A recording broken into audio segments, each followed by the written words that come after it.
Assalamualaikum warahmatullahi wabarakatuh. Sebelumnya terima kasih kepada Ibu Irianti Usman selaku dosen pengampu Psikologi Kepribadian 1. Kami dari kelompok 2 kelas B Psikologi 2020 akan memaparkan materi mengenai Harry Stack Sullivan. Sebelumnya saya akan memperkenalkan anggota dari kelompok ini. Yang pertama ialah Bunga Alodia, Danti Noviani, Devita Septiani, dan Dia Muhammad.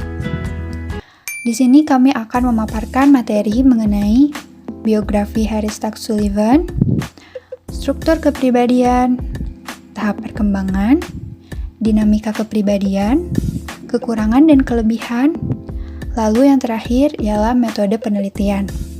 Kepada pemateri 1 dan selanjutnya, saya persilahkan untuk memaparkan materinya.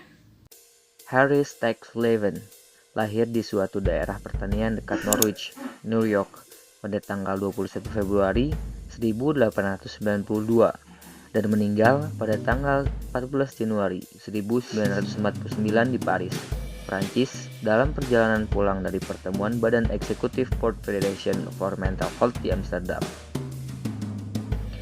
Ia meraih gelar dokternya dari Chicago College of Medicine and Surgery pada tahun 1917 dan bekerja pada angkatan bersenjata selama Perang Dunia I. Sesudah perang, ia menjadi petugas medis pada Federal Board for Professional Education dan kemudian bertugas pada Public Health Service.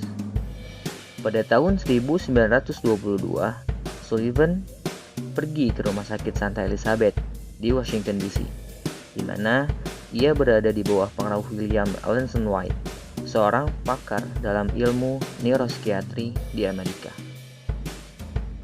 Dari tahun 1923 sampai awal tahun 1930, ia bekerja pada Fakultas Kedokteran Universitas Maryland dan pada Shepherd and Enoch Pratt Hospital di Towson, Maryland.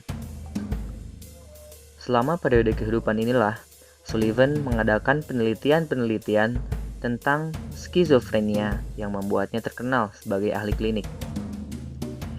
Sullivan bekerja sebagai konsultan pada Selective Service System pada tahun 1940 sampai 1941. Pada tahun 1948, ia ikut serta dalam UNESCO Tension Project yang didirikan oleh PBB untuk meneliti ketegangan-ketegangan yang mempengaruhi saling pengertian internasional. Dan pada tahun yang sama, ia dipilih menjadi anggota Komisi Persiapan Internasional untuk International Congress of Mental Health. Sullivan adalah seorang negarawan, ilmuwan, dan juru bicara ulung untuk psikiatri, pemimpin sekolah yang penting untuk pendidikan para psikiater, ahli terapi yang luar biasa, teoretikus yang berani, dan ilmuwan kedokteran yang produktif. Ia menarik banyak orang menjadi pengikutnya, mahasiswa, kolega, dan teman-temannya, karena kepribadiannya hidup dan pemikirannya asli. Selain William Alanson White, orang-orang yang sangat mempengaruhi perkembangan pemikiran Sullivan adalah Freud, Adolf Meyer, dan orang-orang yang berasal dari Chicago School of Sociology. Sullivan merasa sangat dekat dengan salah satunya, yakni salah seorang pelopor yang menganjurkan suatu hubungan kerja yang lebih erat antara antropologi, sosiologi, dan psikoanalisis. Sullivan mulai merumuskan teorinya tentang hubungan-hubungan antar pribadi pada tahun 1929 dan mengukuhkan pemikirannya pada pertengahan tahun 1930-an. Selama masa hidupnya, Sullivan menerbitkan satu buku yang mengemukakan teorinya. Patrick Mulcahy, seorang filsuf dan murid Sullivan, telah menerbitkan beberapa buku yang membahas teori mengenai hubungan-hubungan antar pribadi. Salah satu di antaranya, A Study of Interpersonal Relations, berisi sekumpulan makalah dari pakar-pakar yang bekerja pada Washington School dan William Alanson White Institute di New York City. Semua artikel ini mula-mula dimuat dalam psikiatri, termasuk 3 artikel dari Sullivan. Buku yang lain berjudul The Contributions of Harry Stack Sullivan terdiri dari sekumpulan makalah yang disajikan pada suatu simposium peringatan oleh wakil-wakil dari berbagai disiplin ilmu, termasuk psikiatri, psikologi, dan sosiologi. Buku ini memuat penjelasan Mullehy tentang teori antar pribadi dan bibliografi lengkap dari tulisan-tulisan Sullivan pada tahun 1951. Intisari pandangan-pandangan Sullivan juga disajikan dalam 3 buku yang ditulis oleh Mullehy, 1948, 1970, lalu 1973. Teori antar pribadi dari Sullivan telah dibicarakan dengan panjang lebar oleh Dorothy Blindston dan kehidupan serta karyanya oleh Chapman. 1. Pengetahuan tentang kepribadian manusia dapat diperoleh hanya melalui pengamatan hubungan interpersonal. 2. Pentingnya perkembangan mulai dari tahap bayi, anak-anak, anak muda, remaja, sampai dewasa. 3. Pembangunan manusia yang sehat terletak pada kemampuan seseorang dalam membangun keintiman dengan orang lain. Dan keempat, orang mencapai perkembangan yang sehat ketika mereka dapat mengalami keintiman dan nafsu terhadap orang lain. Struktur kepribadian. Kepribadian adalah suatu entitas atau kesatuan hipotesis belaka yang tidak dapat diobservasi atau diteliti terlepas dari situasi-situasi antar pribadi. Kepribadian adalah manifestasi dari hubungan interpersonal yang sifatnya menetap dan unik. Berikut adalah beberapa struktur kepribadian menurut Harry Sullivan. Struktur kepribadian yang pertama adalah dinamisme. Dinamisme adalah pola khas tingkah laku yang menetap dan berulang, yang menjadi ciri organisme atau makhluk hidup. Yang kedua adalah personifikasi. Personifikasi merupakan suatu gambaran mengenai diri atau orang lain yang dibangun berdasarkan pengalaman yang menimbulkan kepuasan atau kecemasan. Yang ketiga adalah sistem diri. Sistem diri merupakan pola tingkah laku yang konsisten dan mempertahankan keamanan interpersonal dengan menghindari kecemasan. Berikutnya adalah proses kognitif. Peran kognisi atau pengetahuan dalam hubungannya dengan kepribadian ialah klasifikasi pengalaman ke dalam 3 golongan berikut ini. Proses kognitif yang pertama adalah protaksis. Protaksis merupakan rangkaian keadaan sesaat yang terpisahkan dari organisme yang melakukan penginderaan. Contohnya adalah pendirian. Proses kognitif yang kedua adalah parataksis, yaitu hubungan kausal antar peristiwa yang terjadi di saat yang sama, namun tidak berhubungan secara logis. Contohnya adalah tahayul. Proses kognitif yang ketiga adalah sintaksis, yaitu cara berpikir yang paling tinggi sebagai aktivitas lambang yang diterima bersama dan disepakati sekelompok orang. Contohnya adalah bilangan dan bahasa.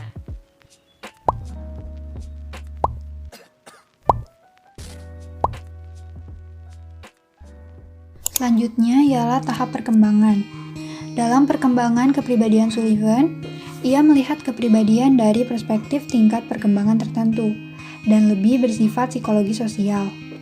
Meskipun Sullivan tidak menolak faktor biologi sebagai hal yang menentukan perkembangan kepribadian, namun ia menempatkan faktor tersebut di bawah faktor sosial yang nantinya akan menentukan perkembangan psikologi seorang individu. Dalam tahap perkembangannya, Sullivan menguraikan 6 tahap perkembangan kepribadian. Yang pertama ialah masa bayi, dimulai dari lahir sampai saat belajar berbicara, sekitar 0 sampai 2 tahun. Di sini daerah utama interaksi bayi dan lingkungannya ialah daerah oral atau zona mulut. Contohnya itu pada orientasi bayi pada cara ibu menyusui. Di sini bayi akan mengembangkan berbagai konsepsi tentang putik susu. Contohnya, puting susu yang baik ini merupakan tanda pemeliharaan dan tanda bahwa kepuasan akan datang. Tahap yang kedua ialah masa kanak-kanak, berlangsung sejak anak mulai bisa mengucapkan kata-kata sampai timbulnya kebutuhan akan kawan bermain. Di sini rentang usianya sekitar 2 sampai 5 atau 6 tahun. Perkembangan kemampuan yang terlihat di masa kanak-kanak ini ialah anak bermain peran sebagai orang dewasa. Contohnya itu seperti menjadi dokter, menjadi guru, menjadi peran ayah, lalu anak perempuan menjadi peran ibu, dan Sullivan menyebut permainan peran ini sebagai dramatisasi. Tahap selanjutnya ialah masa juvenile. Ini berlangsung sepanjang sebagian besar tahun-tahun sekolah dasar, sekitar 6-8 tahun. Di sini ialah masa anak untuk belajar menjadi sosial. Ia memperoleh pengalaman-pengalaman pada tokoh-tokoh di luar keluarga. Mereka belajar bersaing dan bekerja sama, lalu mereka juga merasakan perasaan berada di dalam sebuah kelompok. Kemudian masa praadolesen sekitar 8-13 tahun. Di sini terdapat kebutuhan akan hubungan yang akrab dengan kawan sejenis. Biasanya pada masa ini mereka akan membentuk sebuah kelompok atau hubungan yang lebih akrab dalam persahabatan untuk dapat bekerja sama dan melaksanakan tugas-tugas. Selain itu, mereka juga akan memecahkan masalah-masalah hidup bersama. Selanjutnya, yang kelima ialah masa adolesen awal. Ini berlangsung sampai orang menemukan suatu pola perbuatan stabil yang nantinya akan memuaskan dorongan genitalnya. Sekitar 13-15 tahun. Pada masa ini, terdapat masa pubertas dan akan menjalin hubungan dengan lawan jenis. Di sini juga terdapat pemisahan antara kebutuhan erotik dan keintiman. Sasaran erotik sendiri ialah lawan jenis, sedangkan sasaran keintiman ialah jenis kelamin yang sama. Selanjutnya, yang terakhir ialah masa adolesen akhir. Pada masa ini, terdapat kemampuan untuk menjalin hubungan yang lambat laun nantinya akan terbentuk secara matang. Kemudian, sistem diri akan menjadi lebih stabil, dan adanya suatu inisiasi yang agak panjang ke arah hak, kewajiban, kepuasan, dan tanggung jawab kehidupan.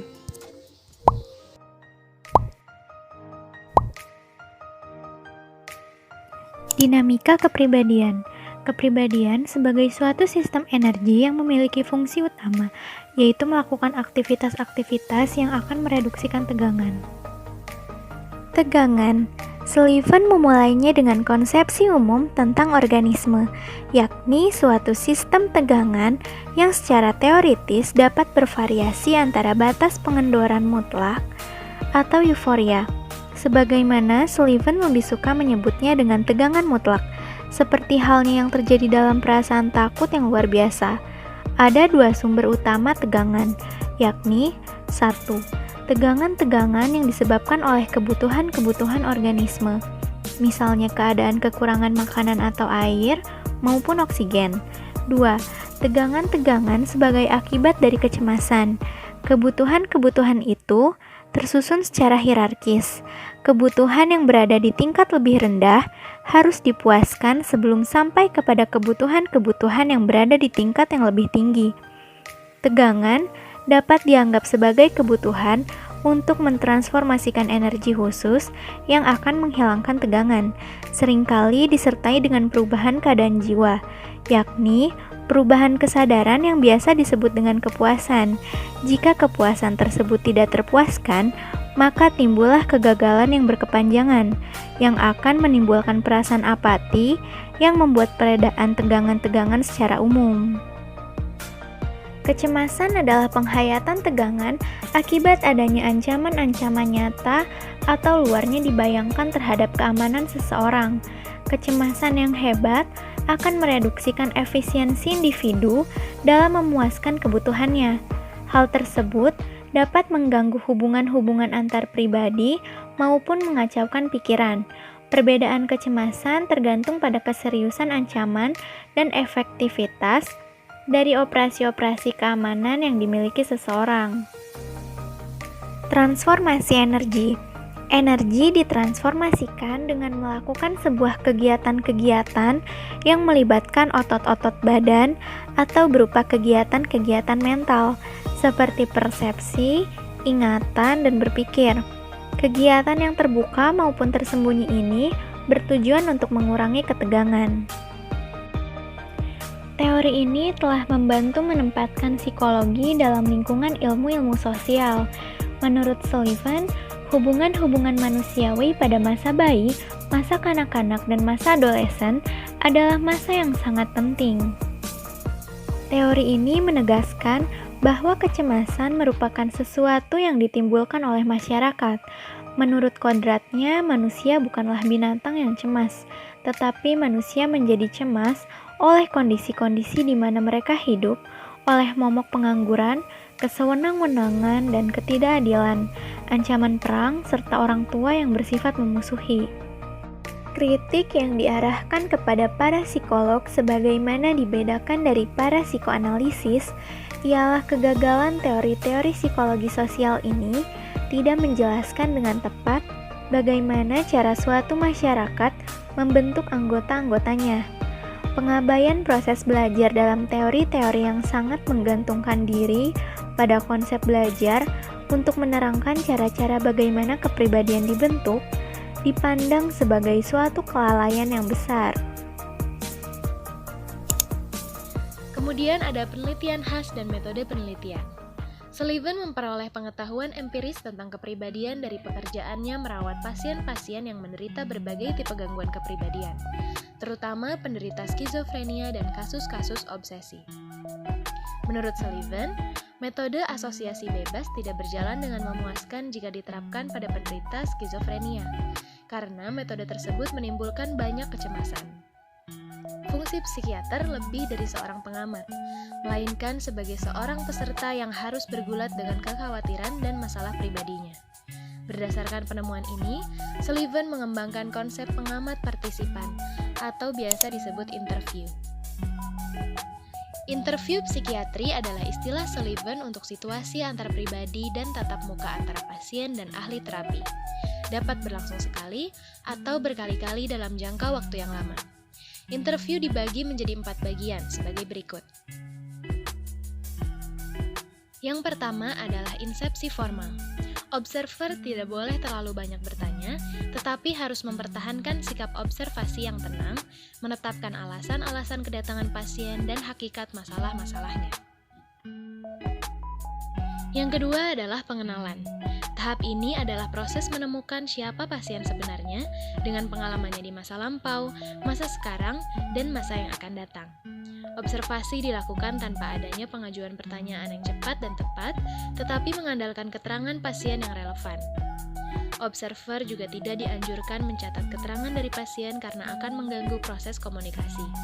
Di akhir tahap ini, observer harus memiliki hipotesis yang diperoleh dari berbagai keterangan dari pasien.